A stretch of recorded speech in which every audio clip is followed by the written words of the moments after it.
मंडळी, उद्या नागपंचमी आहे आणि आज भावाचा उपवास आहे. हा भावाचा उपवास. आज त्यामुळे धपाट करायचं चालू आहे. म्हणजे धपाट करायची जी लगबग चालू आहे सगळीकडेच चालू असते.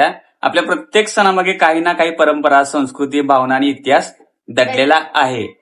पण मला एक गोष्ट नेहमी जाणवते आपले सण आले की आपला कोणताही सण आला की काही लोकांचे जोक सुरू होतात.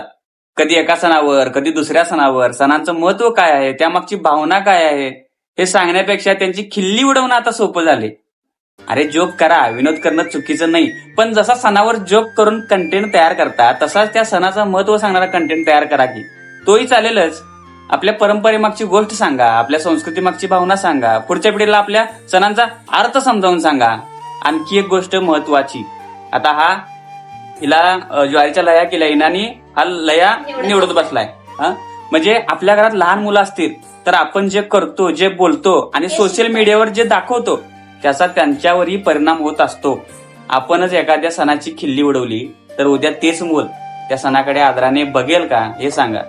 आपणच आपल्या परंपरांना कमी लेखलं तर पुढची पिढी त्या परंपरा जपणार कशा आणि उगवणार. आणि सगळ्यात दुःखाची गोष्ट म्हणजे काय माहित आहे की असे व्हिडिओ करणारे नेहमी दुसरे कोणी नसतात, आपलेच असतात. आपलीच माणसं असतात, आपल्याच घरातले, आपल्याच आजूबाजूचे आणि आपल्याच संस्कृतीत वाढलेले लोक असतात. म्हणून विनोद करा, पण आपली मुळं तोडून विनोद करू नका. आपल्या सणांची खिल्ली उडवण्यापेक्षा त्यांचं महत्व सांगा. कारण आपण आज जे आपल्या मुलांना दाखवतो उद्या त्यांची संस्कृती तीच बनणार आहे. सण फक्त साजरे करू नका, त्यामागची भावना या पुढच्या पिढीपर्यंत पोचली पाहिजे. बरोबर आहे बायको? बरोबर आहे, मग एकदम बरोबर आहे. त्यामुळे आज धपाटा तयार झाल्यात. मस्तपैकी भावाचा उपवास आहे, धपाटे खाऊ. तुमच्याकडे पण असं काय आहे का सांगा.